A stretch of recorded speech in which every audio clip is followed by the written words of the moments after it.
thank you so much for joining us here on the First Look Seminar. We're going to talk some Santa Anita for Saturday, February the 21st. We're going to talk about the late pick 5 sequence. I'm Gino Bacola alongside Scatoni, Sure Shot, Frank. We don't have Chappie along with us today, Frank, but you and I can hold down the fort. How's everything going on your end? I think that's okay because my partner and co-host Kieran calls this the Gino Show anyway. So I think we're perfectly fine without Chappie. There we go. Well, we're going to get everybody set up for the Saturday late pick 5 sequence. Hopefully some of you have some money catch from the pick 6 today. It was pretty formful. I think it only paid about $400 in the end, but that means a lot of people cash tickets and a lot of people have money heading into Saturday, where some of the focus on track will be the Lunar New Year celebration. If you're out on track, and don't forget, if you're sitting home and playing along with us, you can play the First Racing Great Wagers, the Coast to Coast Pick 5, the Sunset 6 wagers. Those are both the low takeout, 15% takeout, no CAW wagering. Daily Racing Form has some free pass performances for those. But Frank, you and I, we've got some ground to cover. You ready to rock and jump right into race number 6 for Saturday? I am. It's the year of the horse, so Lunar New Year. Let's go. Let's get it done. We've got 16 non-winners of 2 kicking off this late pick 5. They're going to go a mile on the dirt, the main track there. Who's on your radar, some of the horses that you might need to use on your pick 5 ticket? Let me preface this by saying every time I think one of these non-2 lifetime races is formful, complete chaos. Yep. So I zig and zag, and I'm usually wrong, but I am having a very hard time not seeing number 5, Bowtie Boys, in the winner's circle here. Came off a very long layoff last time, protected as a waiver claim, which means the horse wasn't offered for the tag. Made an easy lead, yes, got worn down late, was a beaten favorite. I'll forgive it. I think the horse was a little short that day.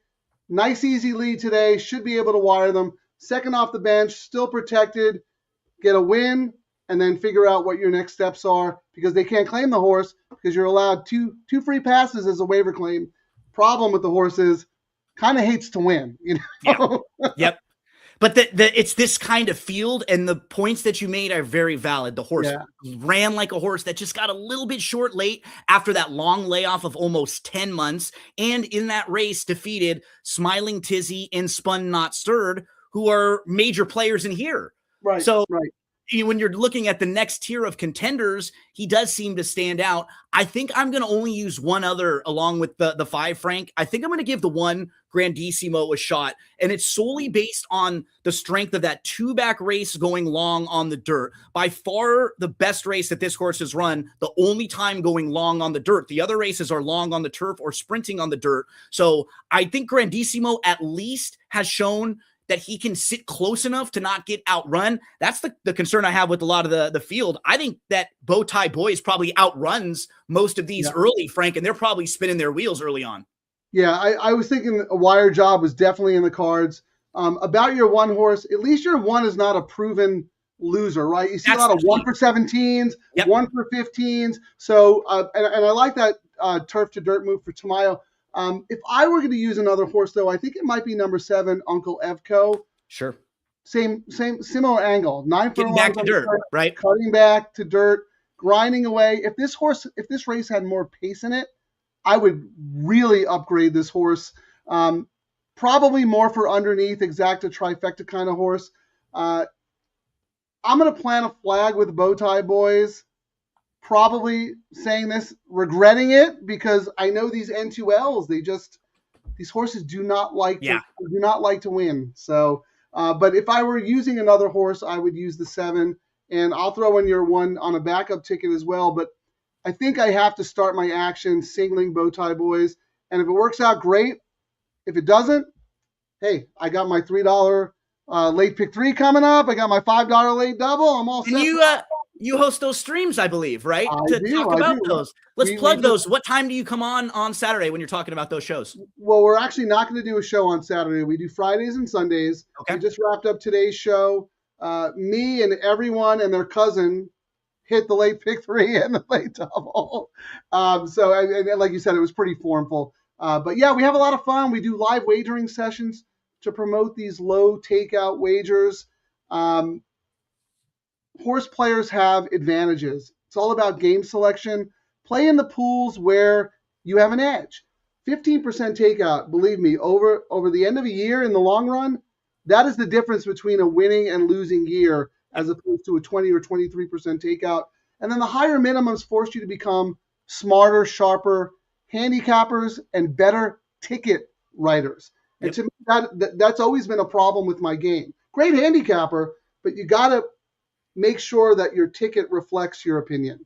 Yep, you want to make sure that if you're very correct on your strongest opinions that you're winning. There's so many times where we're like, I love that 8-1 shot and I didn't get very much out of it, right? That's one of the worst feelings that you can have. It's nice with the options we have, the different wagers that they've given us now, the dollar-based, the $3 pick three, the $5 double. Now we can play off of some of the smaller 50-cent based wagers where you have the opportunity to spread around a little bit. So we'll turn the page to race 7, the Wishing Well. As we do, I want to remind everyone that there are some big contest available tomorrow that you can play over at expressbet.com. You can try to get qualified for the UBC with just about a month away from the NHC. I think everybody's thinking about contests right now. And if you have an opportunity to get involved, they also have some really nice affordable feeders. For some of you, I know $1,000 or $5,000 sometimes, that's a lot to put in a contest, but they have feeders for $40 or for $100 where you can win your way in and only have to fork up that 40 or 100.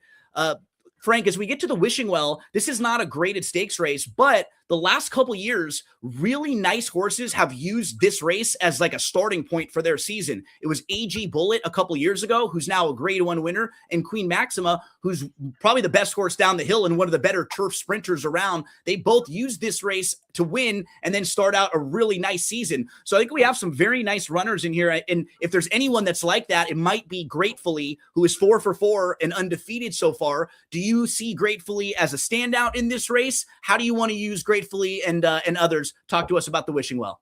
Yeah, well, 2 points. You mentioned the NHC and the contest. ExpressBet is the market leader in contests. So if you're interested, please go there and put your action through ExpressBet. And I failed to mention the name of my show is Double Trouble Live. So go to doubletroublelive.com, like and subscribe on YouTube. You'll get your notifications and you'll never miss a show. But I kind of saw this as a 2-horse race, but I have 2 scenarios. Yes, Gratefully is fantastic. She is undefeated. She has tactical speed.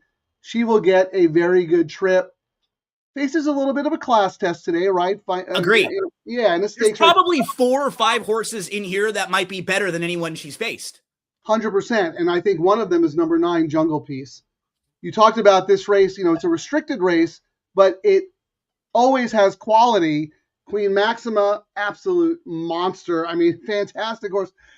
So Jungle Piece, if you look back in her form, she's a grade 3 winner. Yep. She's a grade 3 winner here at Santa Anita on turf. I know her recent form from the end of last year isn't the greatest, but she's been freshened up.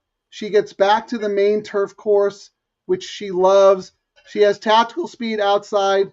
She is going to make Gratefully's life very, very difficult. And then out of those 2, we'll see which one has a little more oomph. But let me give you another scenario. I actually think it's those 1-2 around the track, and I'll give Jungle Piece the nod. But what if they go too fast and neither jock wants to give an inch and they, take the starch out of each other? I just want to mention 2 horses who have great late kicks, number 8, Egyptian Mao, and number 7, Navy Bell. If the race is slowing up late, those 2 horses will be flying, especially Egyptian Mao. I mean, this horse at Del Mar, 2 back, in a 5-furlong turf sprint, came home in under 11 seconds. Believe me, when I tell you that's fast, that is fast.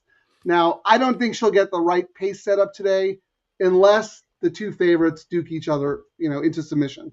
You were pointing out about Jungle Piece. I mean, she was in great form after the honeymoon and then really after the Senorita, and then they wanted to go a little farther with her. They tried to see how far she could go. She tried to go 1 1/8 miles, race at a mile, the race at Kentucky Downs. She's facing She's So Spicy there, Breeders' Cup winner, right? And then she comes back and faces Queen Maxima. So she hooked some really tough horses. It feels it's like kind of like a starting over point for Jungle Piece now, right? Back to 6 furlongs, a little bit of time off. Like, okay, now let's get back to our game where we were good sprinting. I think she could be really tough. I'm glad you mentioned the 7 Navy Bell. I made that horse my top pick, actually. Yeah. She's kind of sneaky because she has a little more speed than it might look on paper. She actually broke on top of the field last time out, and then they grabbed a hold. They took her way back, and she had to kind of go down to the inside. It wasn't the smoothest of trips. I'd love to see them just let her break and go on with it and sit maybe second or third, not battle with the leaders, but just be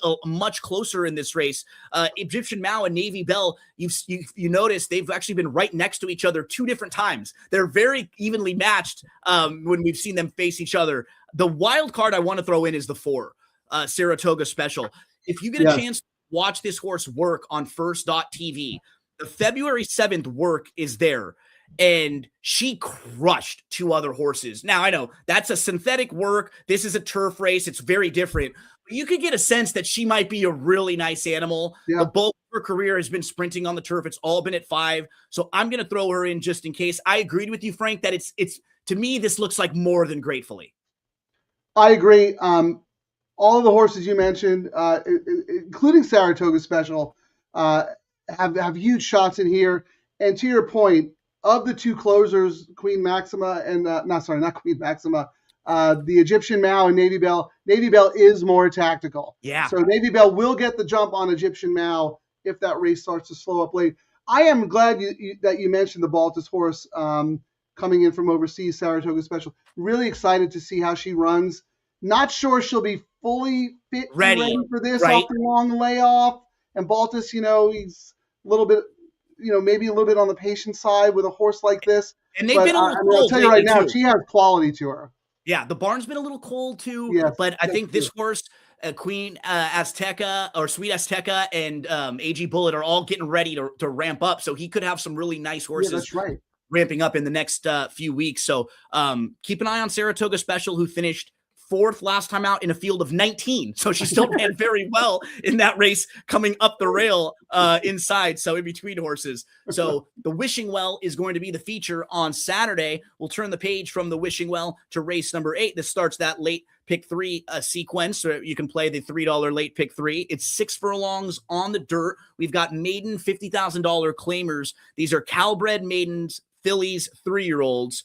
Just kind of looking at the field in here, that the outside runner Susie's Loaded has been scratched, so that one out of the field. And it does feel like Twisted Humor is a horse who we've seen at this level in a similar spot, run well, finish second. These horses always tend to take a lot of money, so just from a talking point, I think you probably have to start there with Twisted Humor.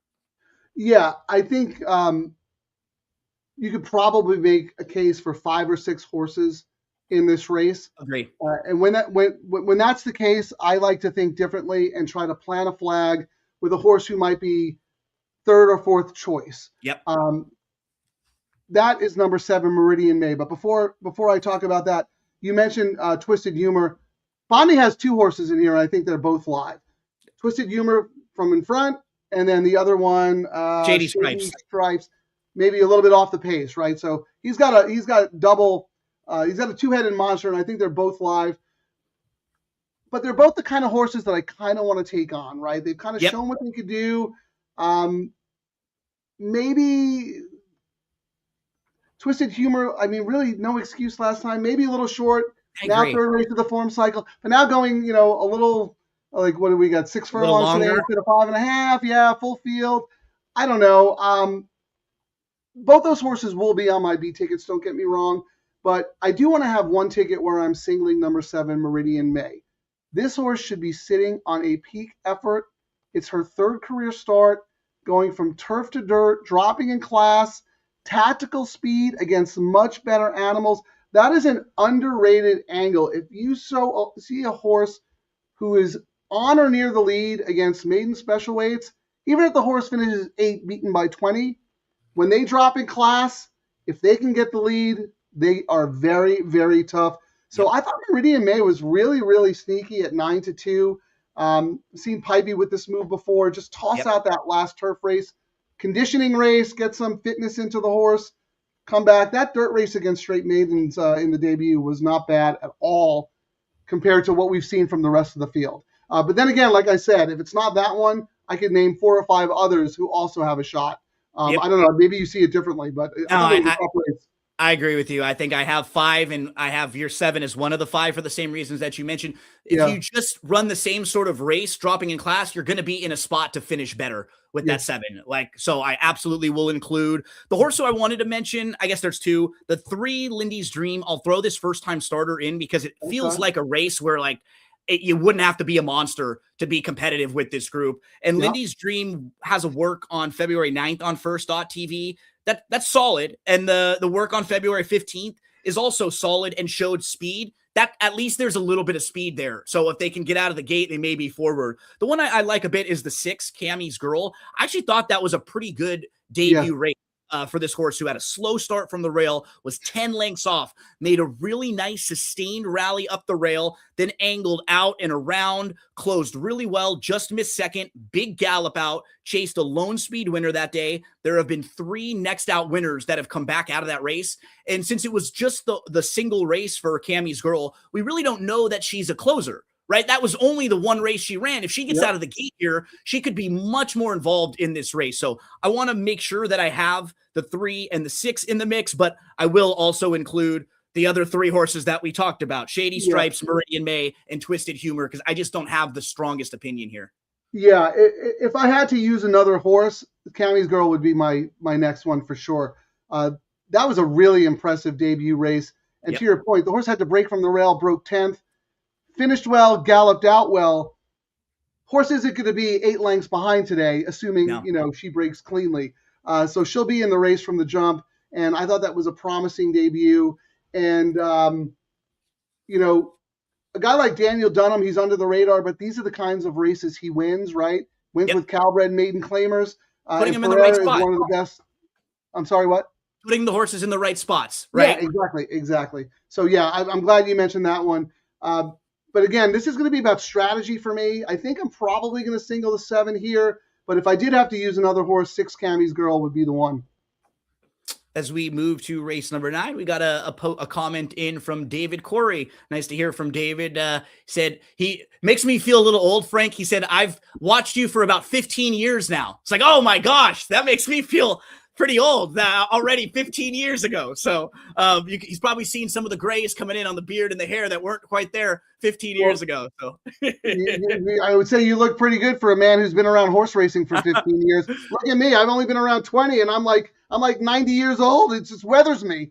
Oh, goodness. Well, we appreciate the kind words from David, and we'll move to race number 9. This one is a first level allowance. It's an optional 50 claimer going 6.5 down the hill. Always love these down the hill races. I'm outer here, scratched out of this one. And you have a horse. What makes this race a little bit tricky, one of the shorter priced horses in here to start with will be Anmer Hall, who was in excellent form, back-to-back victories, had a win against optional 80, non-winners of 2, so at a higher level than this. But then after a couple-month break, Anmer Hall had an issue where they basically just got eased. They kind of were in a tight spot down on the inside, like bumped the rail, and then the jock just grabbed a hold on and just pulled up. So that's the race. That's the race Frazu broke his toe. Yep. And that was where he got injured. The horse slammed into the rail, he broke his toe. Yeah. And that's why, and again, knowing that was what impacted the injury, when you watch him pull the horse up and you know that he comes back fine, like nothing really happened to the horse in the race, right? It was just a freak incident. So it wasn't like you got eased because the horse took a bad step and you were worried about it. It was bumped into the rail. There was an injury. So I do think this is a legitimate horse who was in a good spot. And if everything's been fine for him coming back into this race, he's probably who we should start talking with. Yeah. I mean, we got an oversubscribed downhill race. The last thing I want to do is like the 5-2 morning line favorite, but right. I absolutely like Anmer Hall. To everything that you said. Don't worry about that void claim. This was nothing that happened to the horse. The horse had to break from the rail down the hill, was 2-1 favorite in a 12-horse field at the same exact level. Horse got squeezed. Frazu had to shift. They slammed into the rail. He broke his toe. How is a jockey going to finish a race with a broken toe? Right. I mean, he's going to get his foot out of the stirrups, the pain. So, yeah, I mean, Anmer Hall is absolutely the one to beat. I hope some people are put off by that ease line. who don't know the full story like we do. But those who listen to this show are going to know now. Hall is absolutely the one to beat. He's just a really nice horse, and has won over the downhill. This is the right class level for him as a 7-year-old gelding. Urton, I know he's more seconds and thirds, but his horses are firing. He's a terrific trainer. Absolutely my top pick. The tricky thing is, what do you do about the 14 Beef Winslow? AE looking in. I want to mention that horse. Might not get in the race, but if Beef Winslow gets in, please pay attention. I think that horse will run really well. And the outside doesn't really concern you going down the hill. Great. Love it. Right? So no issues there. Mm-hmm. Yeah, especially with a horse who with that kind of tracking run style. In the clear, sitting 4 lengths off, clear run to the finish line. My sneaky horse in here is number 13, Charge for Gold. I've always liked this horse. It's funny. We've now mentioned this is Phil Oviedo. Like Daniel Dunham, he's a guy who does under the radar, but in the right spots with the right horse, pops at a price, right? This horse has a win over the course against N2X foes. Granted, it was back in the day, but it already shows that the horse knows how to navigate, the dog leg and the tricky configuration down the hill. Think it's a great spot. Second off the bench, useful tune-up on the main course last time. And to your point, the outside, if you look at his route races, he's got tactical speed, right? So that route speed cutting back down the hill outside with a clear trip, lethal for me. Not sure if the horse will be good enough to win, but I think the horse will absolutely outrun those 12-1 odds. And then I'll also use number 5, Ucaliph. Building off that last race, which I thought was really solid. Didn't have much of a pace to close into, but did. Second off the layoff. Mullins is going great guns. Wait, is it Mullins? Hold on. Mullins second off the claim, right? Yeah, so I think that one's obvious too. Yep. I mean, he's absolutely the horse who could get a really nice setup. I wanted to mention him. I want to mention one other horse. As we're talking about liking the outside, I don't love the inside, but I might give Moonlit Sonata one more shot back on the cutback here. If you look, this horse early on was facing some very nice horses too. You go back to Muth, Nisos, Formidable Man, Final Boss. And since then, it's just been a steady diet of route races. And a lot of route races where this horse has been showing speed, making an early move, and then just finding a mile and an eighth or a mile a little too far. Now you're going to get an opportunity to cut back to 6.5, where he'll have more punch. And he's also going to go second start now. He puts 2 races together after layoff, like race, layoff, race, layoff. I love when they can string a couple horses together after having those gaps in the races. So 1 and 5 were the others that I wanted to mention, along with the 10 who you started with. And then you had a couple to the outside who are very, very live, talking about Charge for Gold and then possibly Beef Winslow if that one draws in. So one of the more fun races, I think, in the sequence, where you got to figure out what you want to do with Anmer Hall. But if you want to go against Anmer Hall, there are 4 or 5 pretty solid alternatives that might be fair prices in there.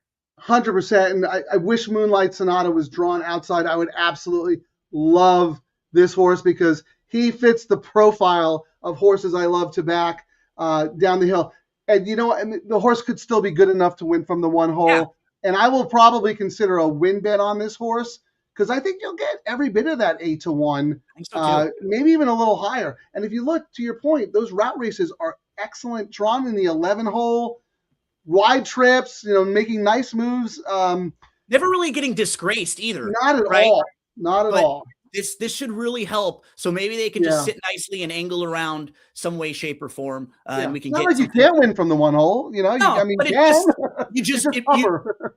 you have less options. It's not quite as easy sitting to the outside like we're talking about, especially down the hill there. So hopefully we are 4 for 4, trying to close out in race number 10. And in this 10th race, a maiden special weight going a mile on the turf. It's for fillies, 3-year-olds. You have 5 horses that come out of a January 11th race, and they're all going to be running back here. Couple races where you have multiple runners coming out of, and this is not at all an easy way to close. And in the races prior to this, you can get a little aggressive if you want to maybe shorten up. This race, I have a much tougher time trying to do that.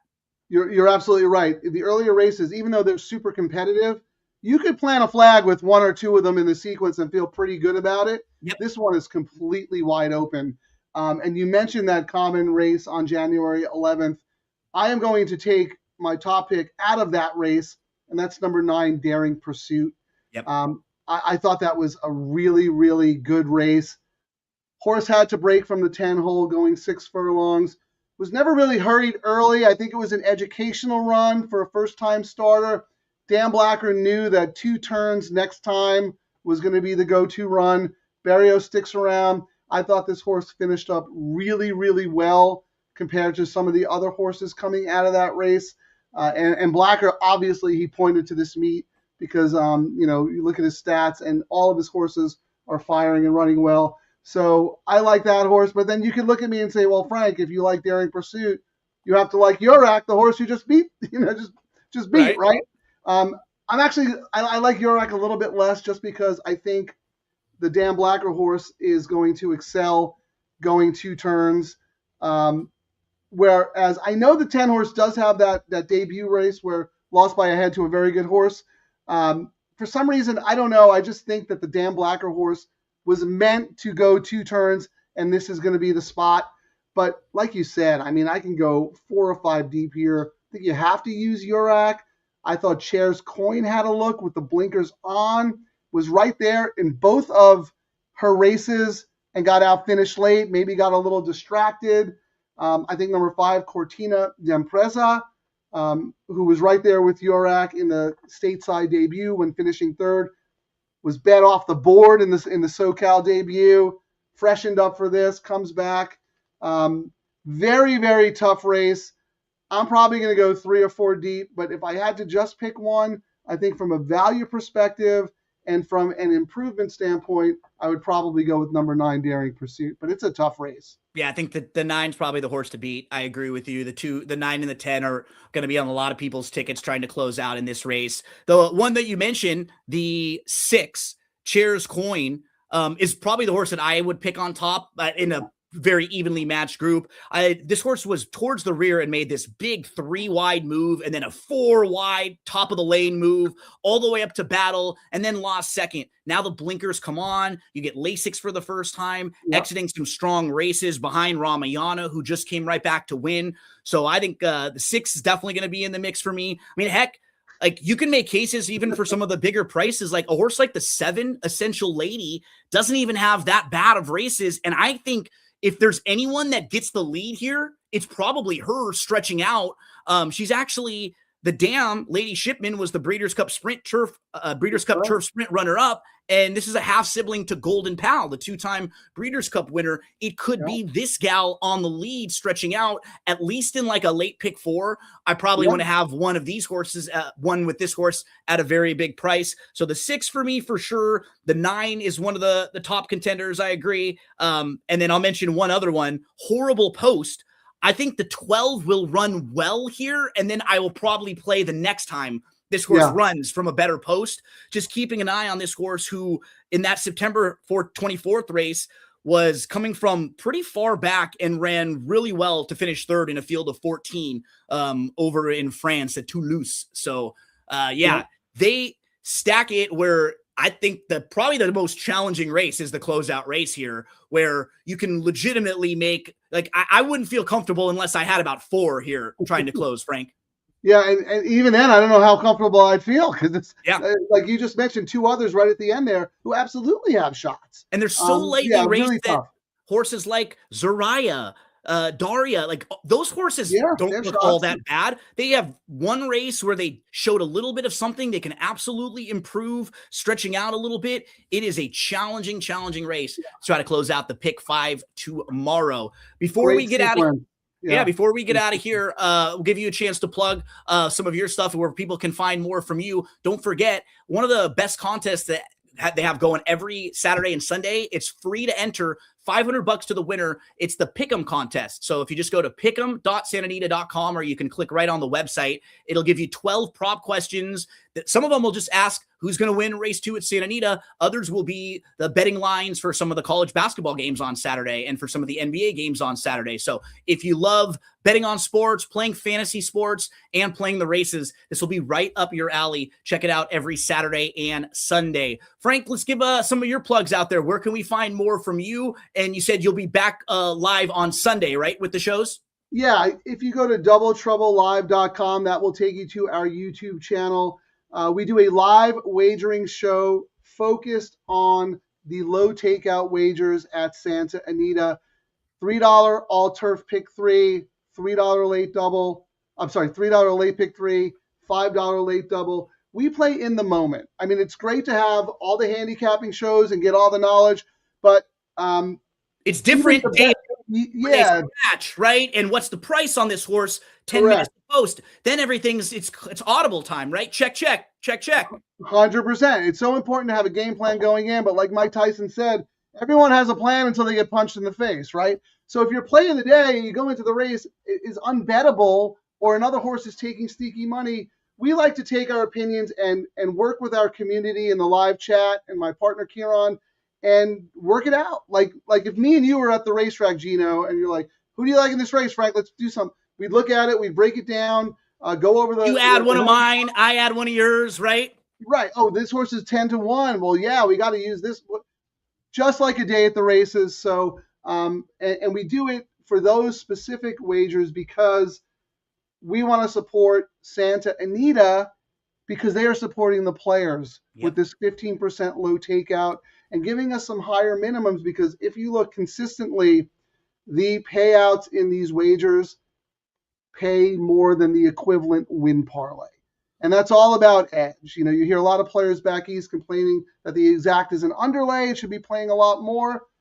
Valid complaint, but you won't have that complaint here because of the 15% takeout and the high minimum. It forces you to be targeted, to be a better handicapper. But more importantly, Gino, we know that gambling is the name of the game. It's all about making money. Forces you to be a better ticket constructor so that you maximize your opinions and make that money.